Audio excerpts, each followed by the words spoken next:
Never give them closure. This is not just a phrase, not just a clever piece of advice, but one of the darkest and most effective psychological strategies ever observed, and one that reaches deep into the human mind. Because what people want more than happiness, more than peace, more than love, is not even comfort, but certainty. And when certainty is denied to them, when the story does not end neatly, when the door is left slightly ajar instead of locked shut, then their mind begins to unravel in ways that bind them forever to the person who left them with questions unanswered.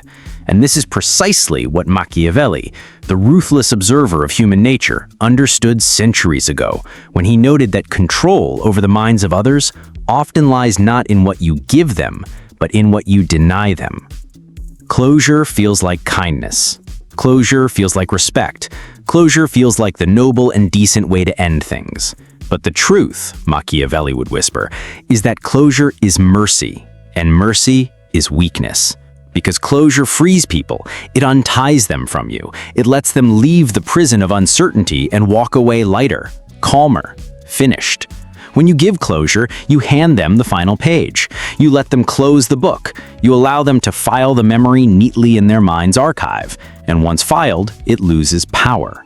But when you withhold closure, when you leave them hanging, when you say nothing, when you walk away silently and disappear into the shadows without explanation, then you transform yourself into the unsolved riddle that their mind cannot abandon. Think of it like this. Human beings are not addicted to pleasure. They are addicted to answers. The brain is not built to accept incompleteness. A puzzle left unfinished haunts the mind far more than one that is solved. People can live with pain, but they cannot live with uncertainty. Pain dulls over time. Certainty, even if harsh, eventually becomes manageable, but uncertainty stays sharp forever. The wound that never closes bleeds again and again every time the memory surfaces. And that is why withholding closure is not just avoidance. It is a weapon. It is leverage. It is Machiavelli's law of psychological dominance. Imagine a lover abandoned without explanation. One day you are present, warm, consistent. The next day you are gone, without a note, without a reason, without the dignity of goodbye. That person may go on with life, may laugh, may work, may enter new relationships. But in the quiet moments, in the late hours when the mind slows, that one question still claws at them. Why? And the brain, desperate for resolution, keeps inventing answers, keeps replaying conversations, keeps rewriting the story from 1,000 different angles. And in that endless cycle, you live forever in their mind. Because the human spirit can overcome betrayal, can endure rejection, can even forgive cruelty. But it struggles endlessly with incompleteness. Machiavelli saw power in absence. He saw leverage in silence. He knew that human beings, when left guessing, begin to do the work for you. Because when you speak less, they imagine more. And when you reveal nothing, they create everything. And imagination, driven by fear and longing, always paints harsher pictures than reality. Silence becomes a canvas where their own paranoia, their own insecurities, their own obsessions paint you as larger, darker, and more mysterious than you really are. You become more powerful in absence than you ever were in presence. Think of conflict. If you fight someone openly, if you shout, if you explain all your reasons, they may be hurt, but eventually they process. They know what happened, they know where they stand, and within weeks or months, they heal. But if you withdraw silently, without explanation, they never heal. They never know if you hate them, if you pity them, if you will return, if you've forgotten them entirely, or if you are waiting somewhere with a plan they cannot see. That uncertainty chains them to you.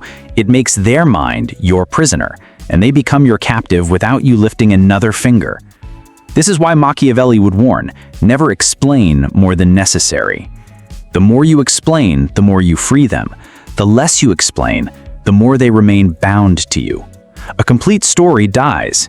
An incomplete one lives forever. And you, by withholding the ending, remain eternal in their memory. Shakespeare ended his plays. They were brilliant, but they concluded, and so we move on from them with respect. Machiavelli, however, wrote in principles, not endings. His writings invite endless interpretation. They never fully conclude. They live on, generation after generation, because they never give complete closure. That is why centuries later, his words still haunt politics, relationships, and power struggles, while the tidy endings of fiction fade into history. The principle is simple. What is unfinished never dies. And so it is with people. When you explain fully, you set them free. When you vanish silently, you own them forever. They carry you into every future argument, every future relationship, every future decision, because the mind refuses to let go of what it cannot understand.